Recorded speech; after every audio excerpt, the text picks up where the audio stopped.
you live in San Francisco, but you're here in New York about once a month. You've said that being mayor of New York City would be your dream job. You must walk through this city and think, boy, that's not efficient, and that's not efficient, and that's not good looking, and that's not attractive. I mean, what would you do as mayor to make New York City more in the cast of how you design products? Yeah, I mean, that desire to be mayor is more of an aspirational kind of raising the bar of how it should be. Because you haven't done enough right now, so you need to raise the bar a little bit higher. I haven't. We have to always strive. And why not throw in a Nobel Peace Prize while you're at it? You might as well.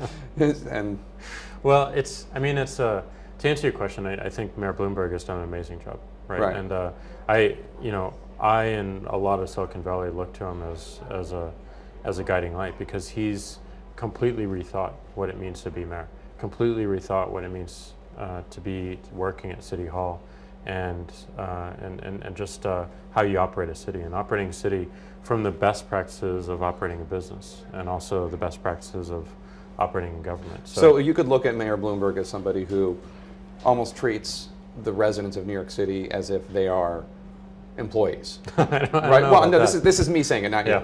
And so it's not healthy to be drinking huge sodas or smoking, and it's not in your best interest. And if I were your boss, I would say, you can't do that if you want to work at my company. Now I'm the mayor, so I'm saying you can't do that if you want to live in my city. I mean, I'm exaggerating. Yeah. What would you bring? I know you're not launching your campaign, but what would you bring given your skill set? What would you do differently?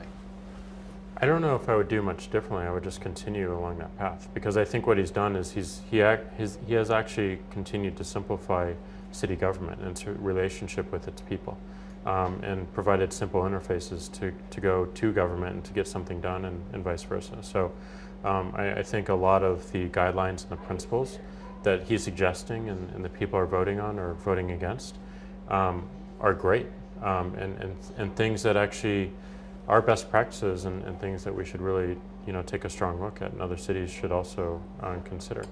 But I would continue to do that. I think he's done an amazing job, and in terms of design, not design being visual, but design being this desire to find the quickest path to understanding, and really indicating the function through the form. He's done that with the city, so he's really designed a great city, and I hope it continues. But I would definitely continue in that work, and I think that the one thing that technology gives us is greater participation and speed. Changes velocity and changes the amount of people who can participate. So I would look to integrate more technologies into the city, and look thereby more participation, more speed of change.